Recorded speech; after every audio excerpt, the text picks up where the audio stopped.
Hello guys and welcome back to the channel. In today's video we are going to talk about top 10 isekai anime, which are underrated and you haven't seen before. Now these kinds of anime are full of surprises, but for some reason they are overlooked. So before we begin, make sure to hit that like and subscribe button so that you don't miss any more videos like this in the future. Now without wasting any time, let's get straight into it.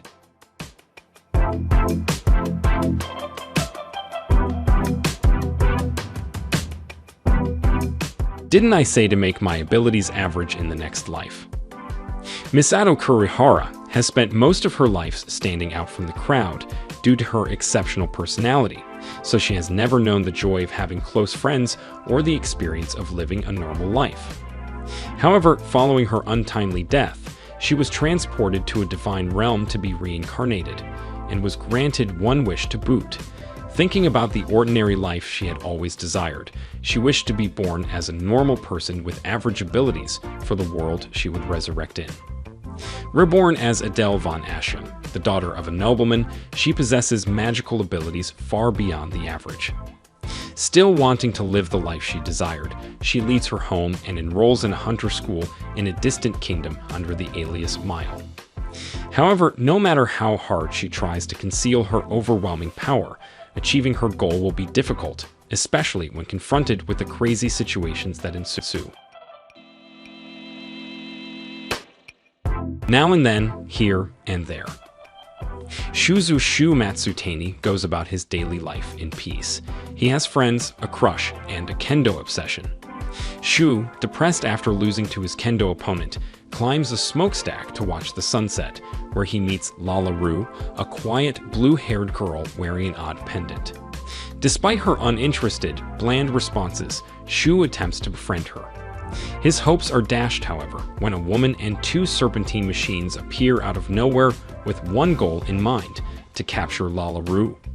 Shu, being the braggart that he is, attempts to rescue his new friend from her kidnappers and is transported to a desert world unlike any he has ever seen.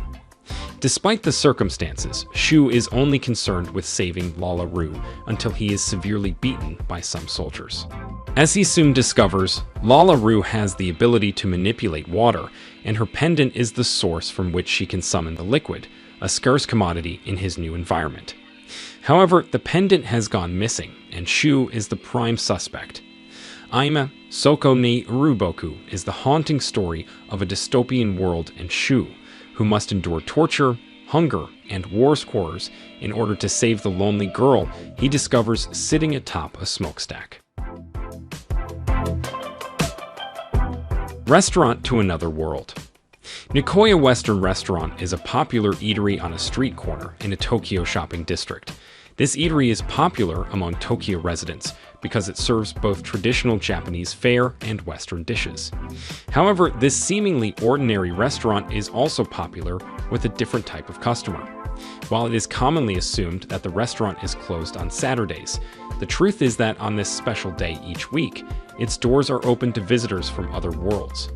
This restaurant has a diverse clientele, ranging from dragons and elves to fairies and mages. Nonetheless, the enigmatic chef known only as Master will be waiting with a kind smile to serve up their favorite dishes and keep them coming back for many more Saturdays to come. The Eighth Son. Are you kidding me? Shingo Ichinomiya, 25, awakens in a new world and realizes he is in the body of a 6-year-old. Shingo learns from his memories of his stressful life working at a firm that the person he is occupying is Wendelin von Benno Baumeister, the 8th son of a poor noble family living in the countryside.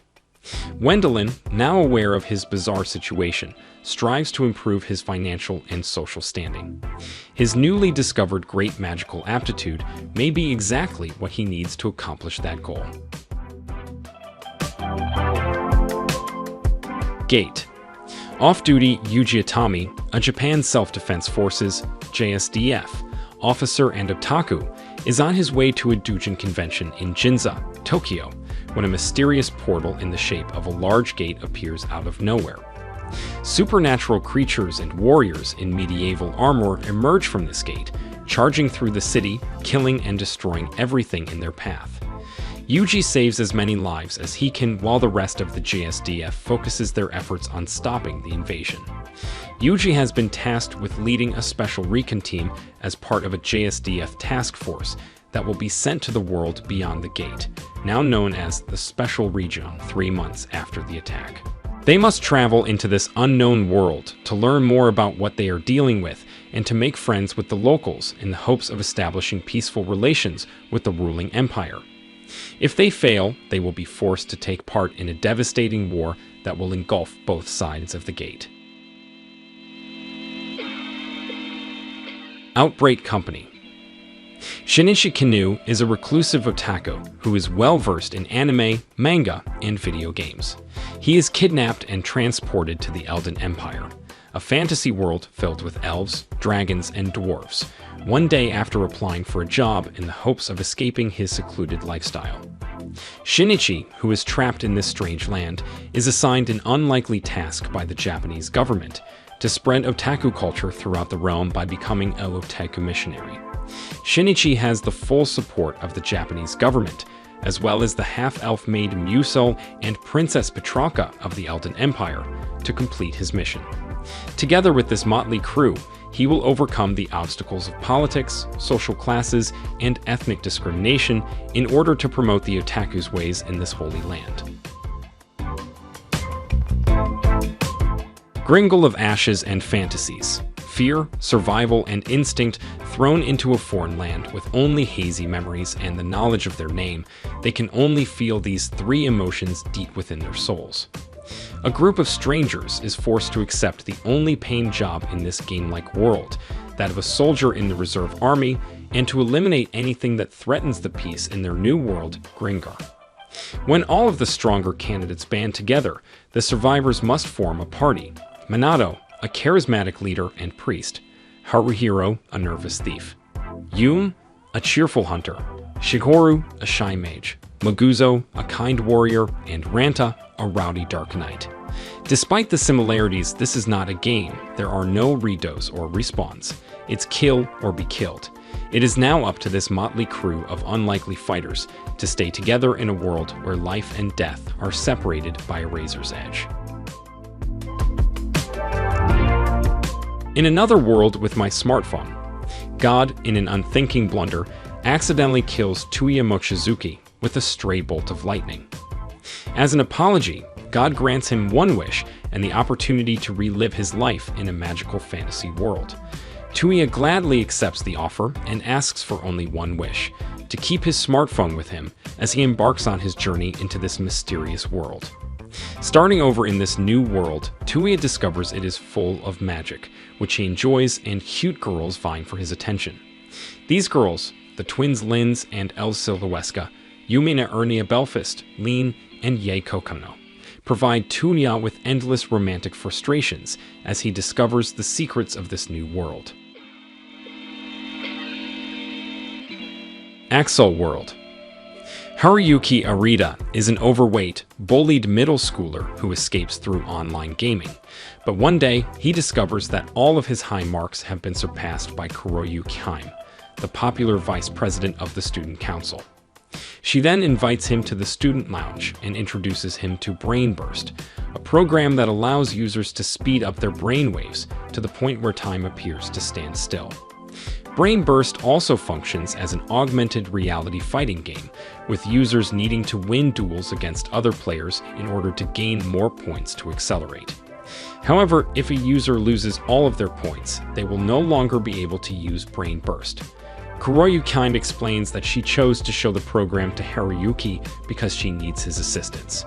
She wants to meet the creator of Brain Burst and learn why it was created, but that's easier said than done. To do so, she must defeat the game's 6 kings of pure color, powerful faction leaders, and reach level 10, the highest level attainable. After the girl helps Haruyuki overcome the bullies who torment him, he vows to help her achieve her goal, and thus the duos battle to the top begins. The Vision of Escaflowne. Hitomi Kanzaki is a normal 15-year-old schoolgirl who enjoys tarot cards and fortune-telling, but one night, a boy named Van Fannel appears from the sky, accompanied by a vicious dragon. Van kills the dragon thanks to a premonition from Hitomi, but Pillar of Light appears and envelops them both. As a result, Hitomi is transported to the mysterious world of Gaia, where the earth hangs in the sky. Hitomi soon discovers in this new land that Van is a prince of the kingdom of Finalia, which is soon attacked by the evil empire of Zaibak. Van boards his family's ancient Gaimel of Escaflowne, a mechanized battle suit, in an attempt to fight them off, but fails and Finalia is destroyed. Now on the run, Hitomi and Van come across a handsome Asturian knight named Alan Shezar, who looks exactly like Hitomi's Earth Crush. Van and Hitomi fight back against the forces of Zaibak as the Empire attempts to resurrect an ancient power with some new allies on their side. So these were the top 10 isekai anime, which are underrated and you haven't seen before. Make sure to hit that like and subscribe button so that you don't miss any more updates like this in the future. Also let me know some of your anime recommendations in the description down below. I'll see you in the next one.